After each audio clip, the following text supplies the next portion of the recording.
Okay, well, so that's the Reynolds number. Perhaps we should try another example, okay, an example to really sort of go through the process, okay, of how we do dimensional analysis.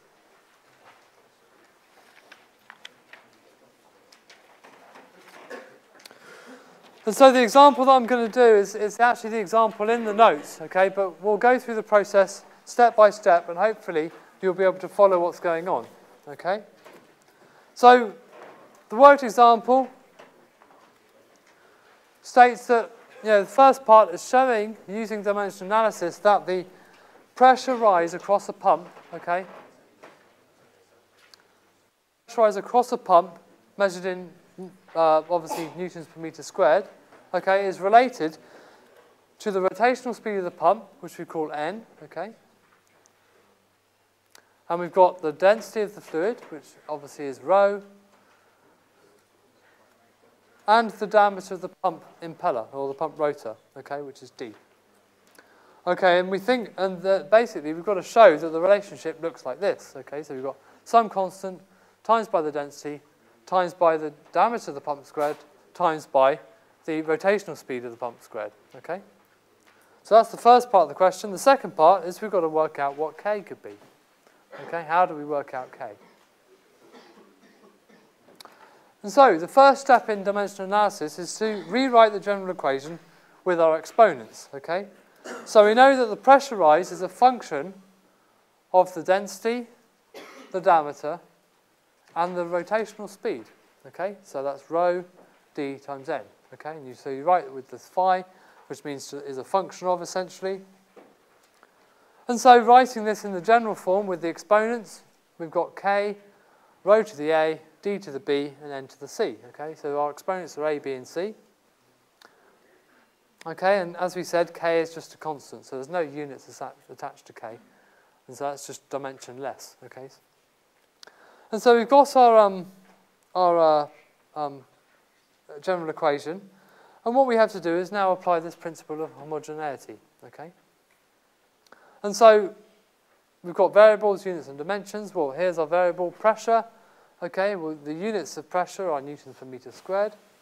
Okay, so that's kilograms, metres, minus 1, and seconds, minus 2. Okay, so we end up with ml minus, to the power of minus 1, t to the power of minus 2.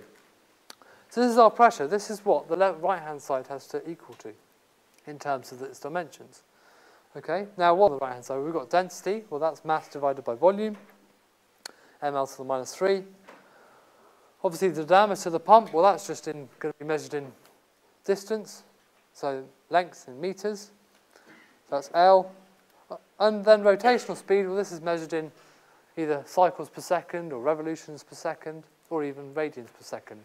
But either which way, that's just going to be s, or time to the s to the minus 1. Okay, so there's our dimensions for each of the terms in the equation. And so we can sort of equate these dimensions. We've got obviously the pressure on the right-hand side, and that equals we've got the density to the power of A, we've got the diameter of the pump to the power of B, and then we've got the rotational speed to the power of C. Okay, so putting all those together, we end up with this. And so obviously we've got terms on the right-hand side and the left-hand side, and we need to sort of equate them. And so we've got m, L to the minus 1, t to the minus 2, so it's m to the 1, L to the minus 1, t to the minus 2. And on the left-hand side, we've got m to the a, L to the 3a minus plus b, and then t to the minus c, okay? And so we need to look at each of these exponents and determine what they could be. What are a, b, and c? Well, there's our equation, okay? And so for m, we've got, obviously, m equals 1, and a we've only got one m on the other, one exponent on the other side, and so obviously 1 equals a, or a equals 1. For L, well, on one side we've got minus 1, and on the other side we've got minus 3a plus b. And so we've got minus 1 equals minus 3a plus b.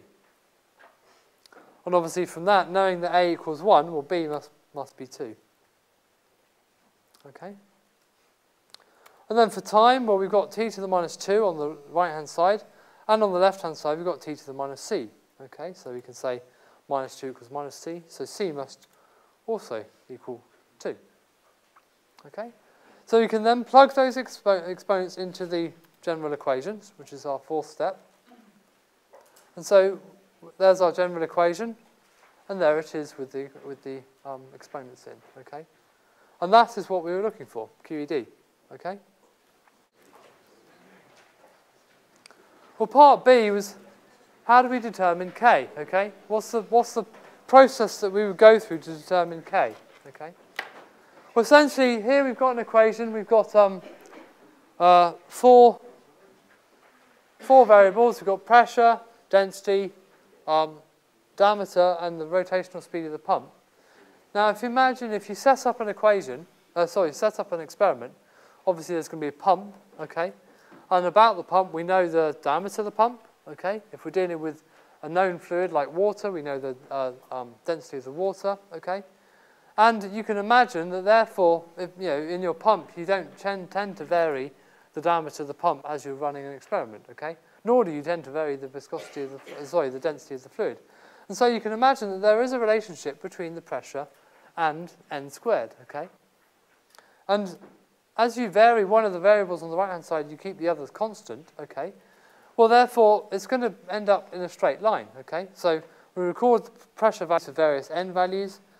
And obviously, if we've got K, rho, and D, if they're constant, okay, then the line relating P to n squared is going to be a line. This equation is essentially in the form of y equals m times x, okay? Well, if we say m is K times rho times D squared, x is n squared, and then obviously P is y, then that's a straight line.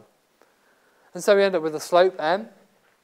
And so you can then relate what you've recorded, which is the pressure divided by the n squared, to this value here, m, okay? And since we know the density and we know the diameter, you can then determine what K could be. And so by doing a bit of algebraic manipulation, you end up with K equals m divided by rho d squared. Okay, so that would be the experimental method of determining what K could be.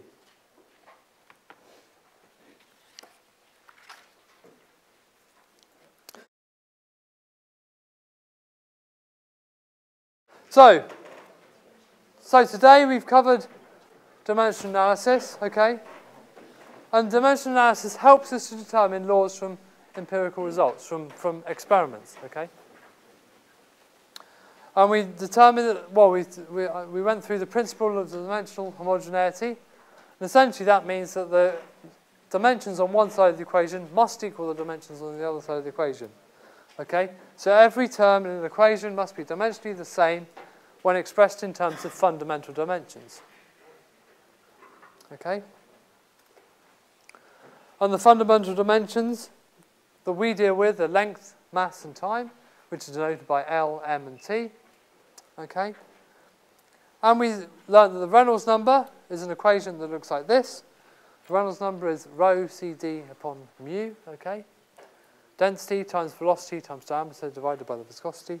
And the Newton number is the force divided by the density, the velocity squared, and the diameter squared. And we also went through an example of how you apply the process to tackle these problems, okay? And so the first sort of step is to rewrite the general equation with the exponents. You then apply the principle of homogeneity, okay?